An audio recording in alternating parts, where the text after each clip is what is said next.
গ্যাসের অণুর গতিবেগ ও গতিশক্তি ভিত্তিক সমস্যা। 30 ডিগ্রি সেন্টিগ্রেড তাপমাত্রায় অক্সিজেন গ্যাসের আরএমএস বেগ কত হবে? আমরা জানি আরএমএস বেগ নির্ণয়ের সূত্র হলো C=√3RT/m। বন্ধুরা, এই সূত্রটি আমরা এসআই পদ্ধতিতে করব। এসআই পদ্ধতিতে যেখানে সি হলো গ্যাসের আরএমএস বেগ বা বর্গমূল গড় বর্গবেগ, যার একক মিটার পার সেকেন্ড। আর হলো মোলার গ্যাস ধ্রুবক এসআই পদ্ধতিতে, যার মান 8.314 joule kelvin inverse mole inverse. আর টি হলো তাপমাত্রা, আমরা তাপমাত্রাটাকে কেলভিনে প্রকাশ করব। এম হলো গ্যাসের আণবিক ভর, যার একক হবে এসআই পদ্ধতিতে kg mole inverse 1। 30 degree centigrade তাপমাত্রায় অক্সিজেন গ্যাসের আরএমএস বেগ বের করব। তো C=√3RT/m।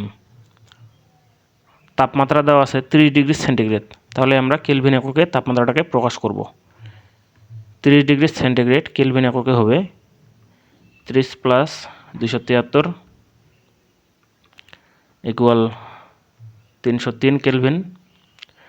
আর এর মান আমরা জানি 8.314 joule kelvin inverse mole inverse. M হলো অক্সিজেন গ্যাসের আণবিক ভর। তো অক্সিজেন গ্যাসের আণবিক ভর আমরা জানি 16 × 2 = 32 গ্রাম পার মোল। আমরা গ্রামটাকে কি করব? কেজিতে প্রকাশ করব।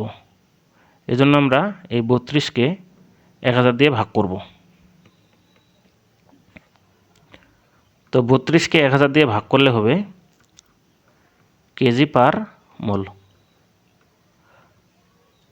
আমরা এই মানটাকে এইভাবেও লিখতে পারি 32 × 10⁻³ কেজি পার মোল। মানগুলো যদি বসিয়ে দিই,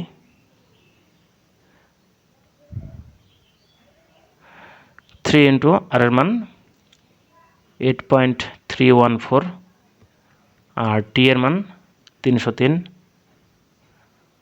এম এর মান 32 × 10⁻³। অ্যান্সার হবে 485.97 মিটার পার সেকেন্ড। এটাই অ্যান্সার।